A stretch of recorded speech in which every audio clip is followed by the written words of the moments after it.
roll call of the PlayStation Twitter heads about the PlayStation increasing its price in those markets that were announced. First on tap is Zubitech. In looking at Zubitech's timeline, there's a post on Easy Alias and Yoshida about the Nintendo Switch 2. Then there's a stuff about The Verge, which was reposted 3 hours ago, The Last of Us, and then some other stuff, and Yakuza, and so there it is. They posted it over here. Now, they talked about the different price point increases. I don't see any objection. I don't see any issues. The responses, I wonder what they look like. Someone said, Zuby, do you have any idea why they're doing this? Zuby said tariffs. Lies. Moving on. Look at this stuff. This is so interesting. Let's look at Nib95. This is also another PlayStation talking head who, would basically tell you that they are some kind of an expert. And let's see what they are saying about the PlayStation price increases. First of all, check this out. They had already pinned a post previously making fun of the Switch 2 price point and the $80 games, and then made fun of the $50-90 and then the PS5 Pro with no disk drive and the Series X, 2 terabyte, blah, blah, blah.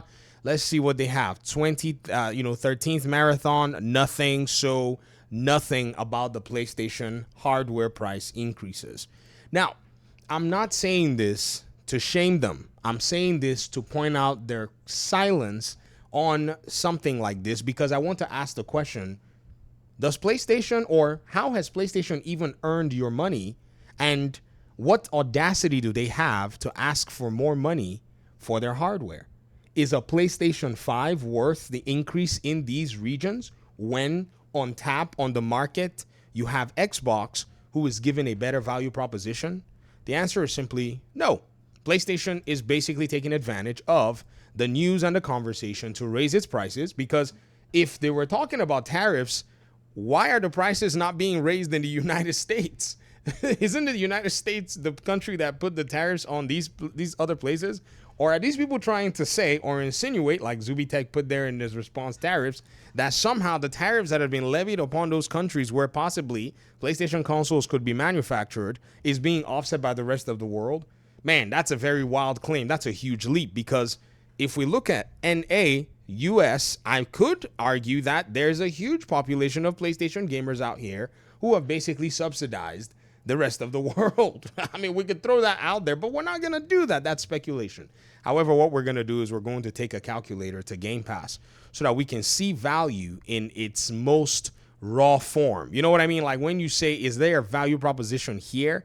If your answer to that is yes, then you're pretty much playing on the Xbox ecosystem. So let's go ahead and start first with Game Pass. So what does Game Pass have to offer this particular season? Well, already by the end of, say, what month, they'd already brought to the table 3 games, right, that you could buy on PlayStation at full price. One of them is Sniper Elite, which I would call a $50 game because I want to average it out, okay? Let me go ahead and do that for you guys. Then I'm going to talk about South of Midnight, which I will call a $40 game.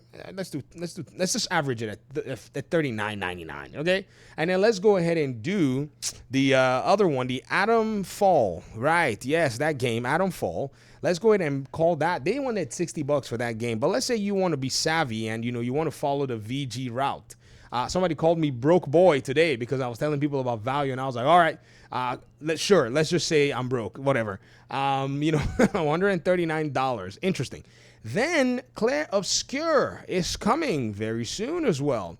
And that is going to probably be requiring, what is the price point for Claire Obscure Expedition 33? $50. Let's say you want to be a little savvy, because actually it did have a discounted price at one point in time. Let's say you went ahead and you bought it for, I don't know, $38. Let's say you want to be a little savvy, $177. Ooh, let's keep going with this Game Pass proposition over here.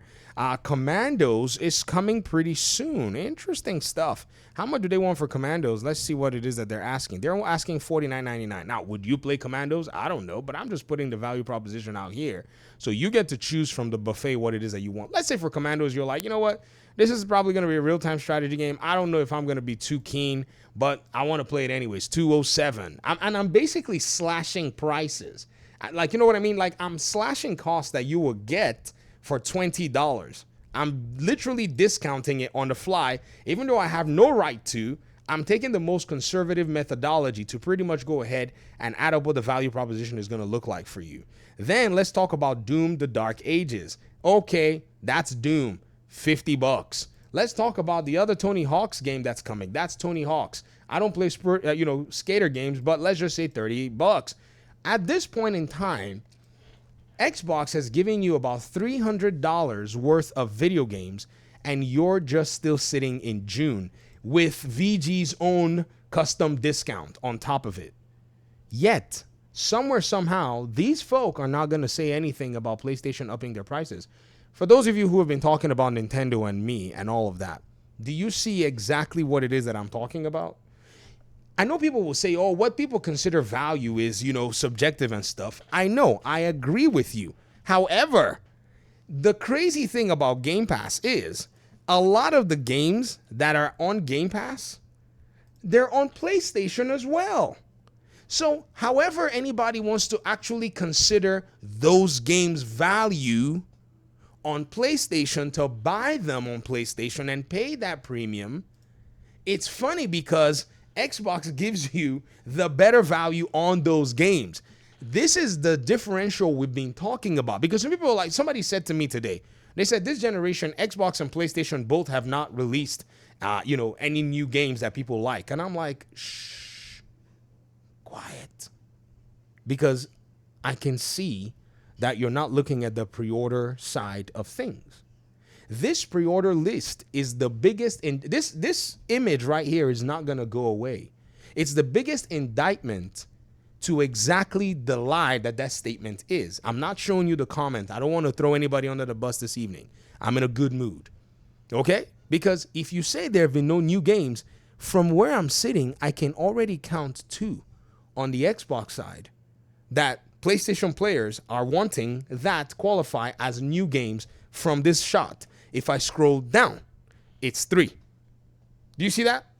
If I hide Tony Hawk, which is a new launch on both platforms, it's 2, which will be Doom and Indiana Jones as for new games this generation. I'm not even counting Forza, which is already basically taking up everything by a storm. It seems like everything has already changed, right?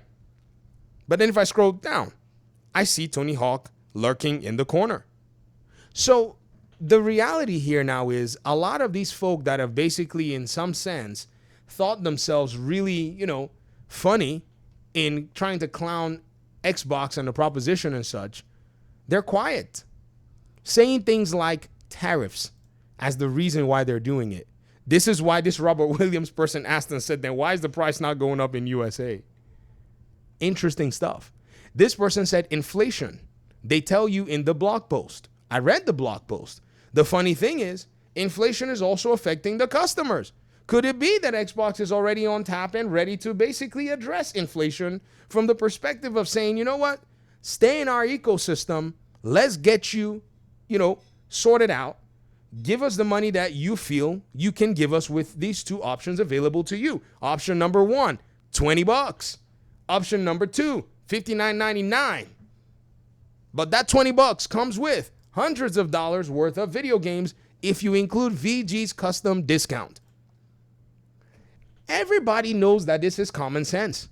When you tell the Nintendo fan or tell the PlayStation fan, they'll try to, basically sneak past it. And I say, guys, let's not do that. Let's call the value what it is and say we just want to splurge in this particular regard. You were also warned by PlayStation a while back that they were going to take a premium model to you. Do you know what that premium model is? Do you know where they first told you about it? It's okay.